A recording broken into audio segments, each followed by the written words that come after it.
चला तर मंडळी, आपण आज शेवग्याची रस्सा भाजी बनवणार आहोत। त्यासाठी घेतलेला आहे शेवगा, मस्त कापून घेतला, पाण्यामध्ये टाकला, खोबरं भाजून घेतलं, कांदा पण भाजून घेतला लालसर, त्यामध्ये थोडेसे धने टाकले, कांदा पण लालसर छान भाजून घेतलेला आहे, बघू शकता तुम्ही।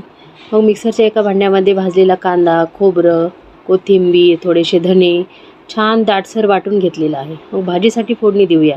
जिरे मोहरीची फोडणी दिली आहे, 2 चमचा पडी तेल टाकले, कोथिंबीर, कढीपत्ता फोडणी दिली, मग आपण वाटण केलेलं टाकलं, छानसं तेल सुटूपर्यंत वाटण भाजायचं। मग मसाले टाकले, काळं वाटण, आईने दिलेले वाटण, गोडा मसाला, कांदा लसूण मसाला, लाल तिखट टाकलं, मग शेवगा टाकला, त्याला मस्तपैकी मसाला लावून घेतला। गरम केलेलं पाणी टाकायचं मंडळी, म्हणजे छानसं त्याला तरी येते भाजीला, बघू शकता। आणि चवीनुसार मीठ टाकायचं। मंद आचेवर एकदम भाजी आपली शिजण्यासाठी ठेवायची।